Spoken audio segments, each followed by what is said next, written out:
Hey everyone, Pharmacist Ben here. Time to do another Bright Bite. Today I want to talk a little bit about brain health and the relevance of the physiologic structure called the brain to the health of the rest of the body, specifically as it has to do with something called brain waves. That is the energy that's emanated from the brain.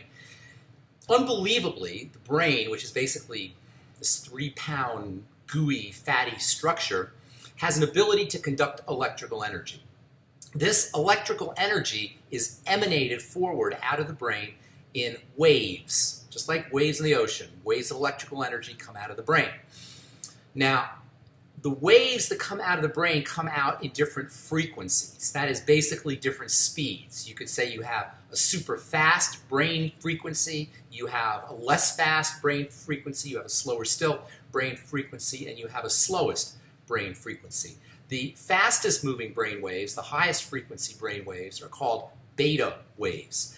These beta waves are associated with focus, they're associated with attention, and they're also associated with increased vigilance and awareness and activation of the body's emergency nervous system, the sympathetic nervous system, which in turn is associated with a whole host of health maladies. We'll get to that in a second.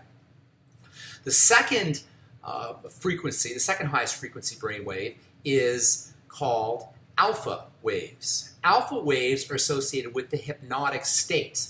Alpha waves are when the body is starting to relax. These brain waves are slower than beta waves, but faster than the next brainwave frequency, which is called theta waves. Now, theta waves are slower than alpha, and they're associated with the dream state. In fact, if you ever had the experience where you're falling asleep and you kind of have these kind of weird images coming through your head just as you're falling asleep, they're sort of dreamlike, but you're aware of them.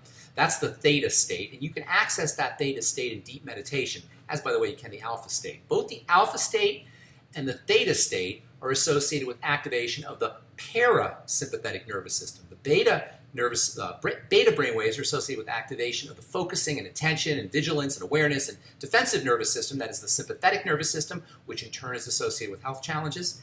And then the theta waves and alpha waves are associated with activation of the parasympathetic nervous system, the relaxation nervous system, which is associated with relaxation of the body and associated with many health benefits.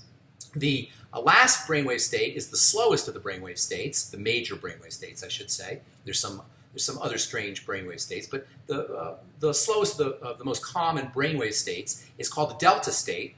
And this delta state is associated with deep sleep. We're not going to go into that except to say that in the delta state, there is growth chemistry and healing chemistry that is stimulated, and that's why it's important to get a good night's restful sleep, among other reasons.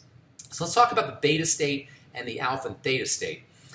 Obviously, if the beta state is associated with vigilance and awareness, it's important, but it's something that you want to control. So understanding how to go from the beta state to the alpha and theta state at will is a very, very important health strategy and a very, very important power strategy for getting by in life.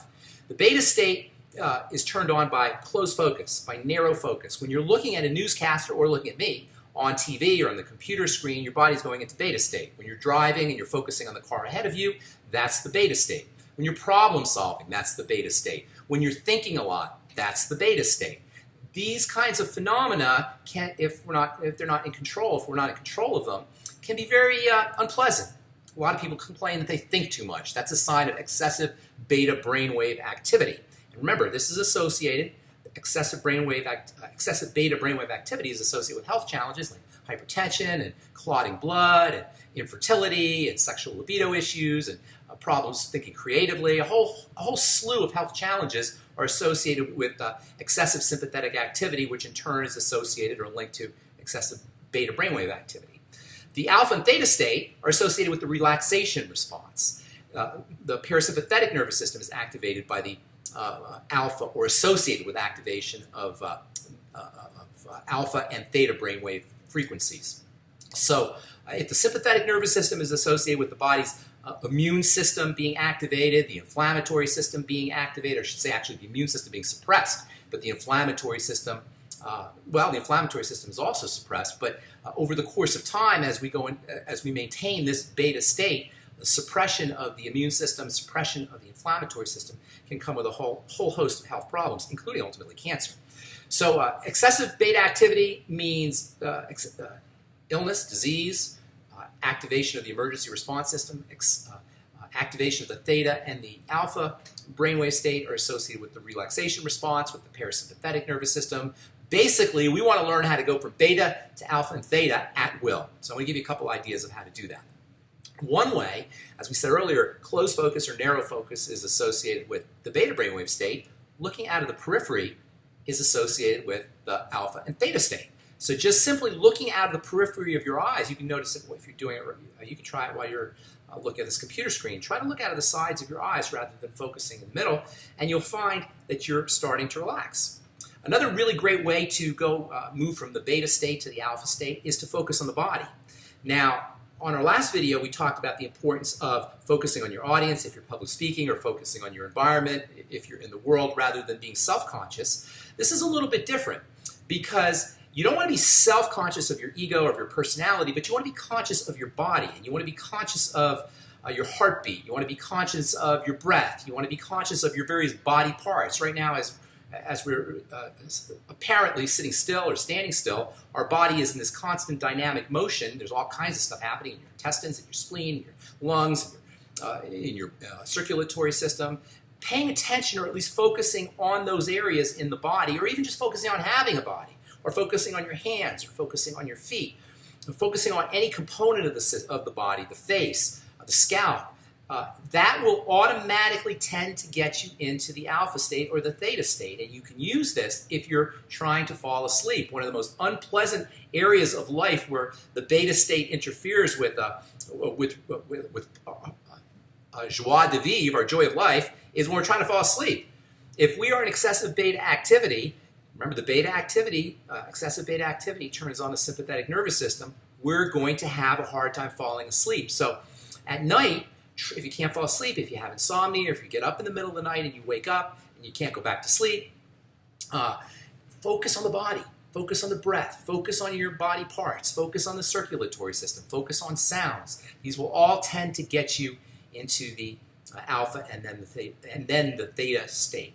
So those are two great strategies for you. Number one, focusing on some part of the body. Number two, focusing on the periphery rather than central focus. You can make up your own strategies, by the way. Anything that tends to relax you will tend to put you in the alpha and theta state.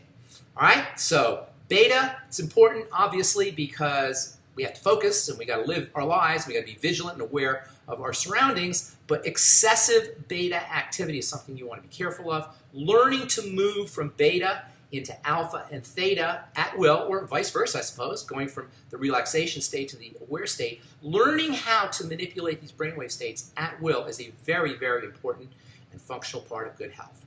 Thanks for listening. I'm Pharmacist Ben. We'll talk to you all later. Bye for now.